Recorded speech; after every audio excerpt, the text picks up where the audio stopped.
Da ist er wieder, Miss California. Dante Thomas is in the house. Ich freue mich sehr. How are you, Dante? What up? What up? I'm doing good, Howie. How you feeling, man? I'm all right. How was your summer? My summer so far has been really good. I mean, actually, we were just speaking about off camera, and I mean, this summer has been a lot hotter, so I've been enjoying it. And when it's been hot in Hamburg, being able to go out to the beach and actually sit on the beach, close my eyes, feel like I'm back in California, and be like, oh yeah, the sun. No, but no, my summer's been awesome. It's been awesome. So, and you're pretty busy. You work together with Chris from Revolverheld diese Tage. How was that?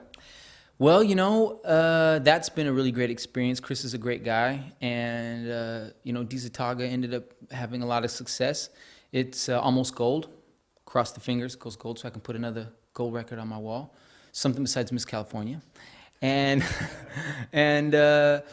besides that, I've just been trying to finish up my album. It was supposed to come out last year, and we decided to put the brakes on it because I ended up taking a couple songs off of it and doing some other records, and I was metamorphosing my body, my sexiness. I'm just kidding.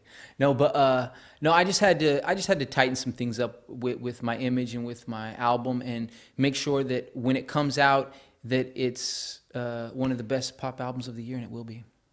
So, and the first or the second single release is going to be Caught in the Middle. Yeah. Ganz frisch auf dem Markt, Caught in the Middle. Ein ziemlicher Tanztrack dieses Mal. Eine Kollaboration, a collaboration with Michael Mind Project. Yes. How did this come up? Well, it's really interesting because I had a connect with my manager to Michael Mind's manager. It was manager thing. His name's Nico, and also my publishing company. And they were looking for someone to write some verses and sing a song called "Feeling So Blue," which I ended up doing with them.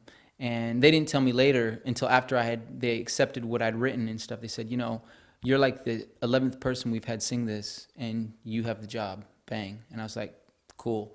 So after that, I had heard another song that they had done as a demo, which was Caught in the Middle, and I loved it. I was like, man, this is really cool. It's like, it's like a pop record. It's like a dance record, mid-tempo, but it's got a groovy beat, and the words are cool, and the melody's cool. To me, it sounded like a R&B pop version of like a Coldplay record, and I was like, that's cool. And so, we'd already had the history with Blue, and so I said, can I cut this record? They said, go ahead. We went in the studio, did it. It came out awesome. And my delivery, the way I sang it, was almost like a ballad. If you listen to it, it's almost like a ballad. It's very drawn out, but the beat is very driven. So it's a nice combination. It's not a ballad, and it's not like a super fast up-tempo record, but it's just a really cool dance mid-tempo record. And I'm real happy with it, man.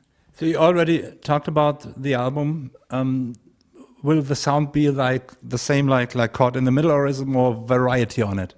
There's a lot of stuff on the album. I don't want to say that it's in one complete direction like the single, this particular single. I mean, there is like a techno pop sound to it, but also, there's some songs on there that have like almost a pop country feel to it, a pop rock feel to it. Like, it's just me. I wrote 80% of the album. Most of the album I wrote myself or in conjunction with a couple people. Nick Carter co-wrote a song on the album with me. AJ McLean wrote a song on the album. RL from Next, I don't know if you remember them, 'Cause You're Dancing Real Close, Making It Hard for Me. That guy, he has a song on the album. And and I just wanted to make sure that it had an ebb and flow feel to it.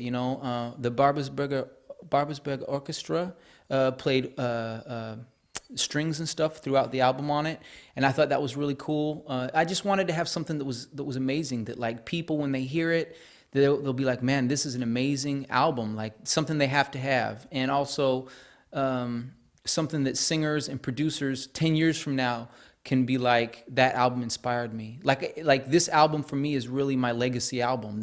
I may never do another album like this again in my life, because it envelops all my frustration and pain and glory and energy, and I just wrapped it all in to one thing, because there was times, when I would record certain songs, and I would just, and I'd have doubts about certain things, maybe something going on in my life personally, and I'd just go back to my apartment, I'd cry, man. I'd just be like, damn, man, why has it got to be this way? Why has it got to be that way? But in the process of all this, I was writing like pretty much everything I was going through, and that's what that album was and is. And so, you know, now I can sit back after I went through my physical metamorphosis and finishing the album the way it needed to be. I wouldn't have it any other way. So it sounds like you can't wait that it's going to be released soon.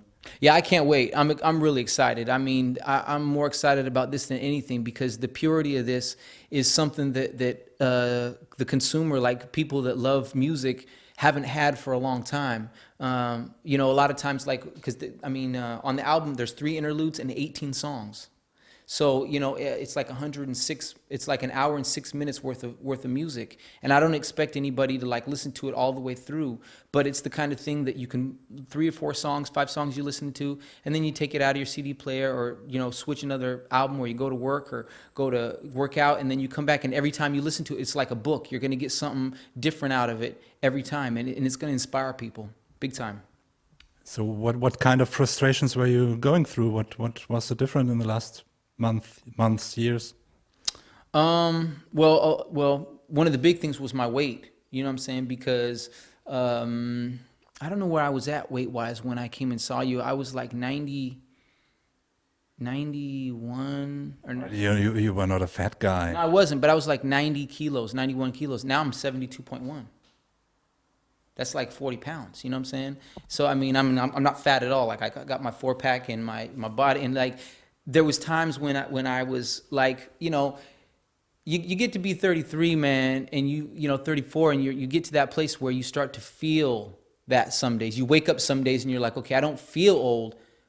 I don't look old, but I feel it. You know what I'm saying? Like if I broke a bone in my wrist when I was playing football as a teenager, you wake up on cold days and you feel that. You know what I'm saying? And it brings you down to the reality of your own mortality.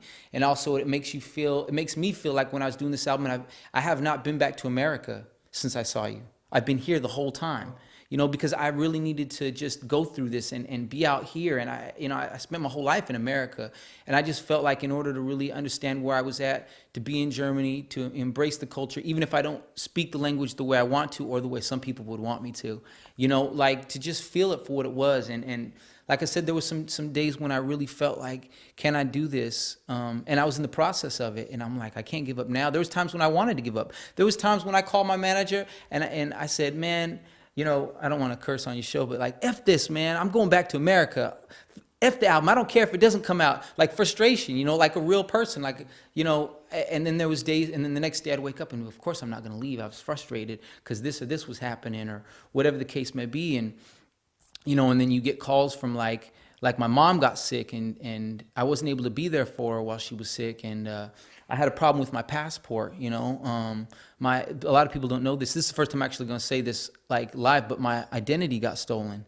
And because my identity got stolen, listen to this. This is crazy. My real name, my stage name is Dante. My real name is Hush Hush. But anyway, someone stole my real name and got a passport under it and ended up doing some illegal stuff. And when I went to get my passport renewed, my government was like, we don't know who you are. And I didn't have my birth certificate or nothing over here. So I had to have like my family send like my yearbooks and things like that all the way over here. And, you know, it was crazy. And so I couldn't fly anywhere because I didn't have a passport. And I was kind of like stuck. So while I was trying to record the album and do my transformation with my body, this happened. And then my mother got sick and I didn't have a passport to go see her. You know what I'm saying? She had a heart attack, you know? So there was like a lot of things that happened and, you know, and it really tries you as a person. It really breaks you down. Like if someone says like, well, how? I would say like every protective barrier that I ever put around me and every safety net that I ever set up for me in order for me to get this album done and become the person that I am now, I had to take all of that away and I had to strip all the protection that I felt I had around me down to really the core of what it was, to see what it was that I was really made of, you know, and you know, to actually look in the mirror and be happy with what I see. Sounds like pretty heavy shit. Heavy shit, bro. And if I'm not sure about the film title, but you could sell it to Hollywood, but it's already done, this stolen identity thing. So anyway, Caught in the Middle, the videotape was shot in Berlin. Is Berlin nowadays some kind of second home for you, or is it still Hamburg? I would say Germany in general is a second home for me. I love coming to Berlin when I can. It's not that far from Hamburg, you know. And I've always thought that like Berlin was Germany's, I would say, New York City. You know what I'm saying? It was like New York City to me for Germany. You know, that's what I always think of Berlin.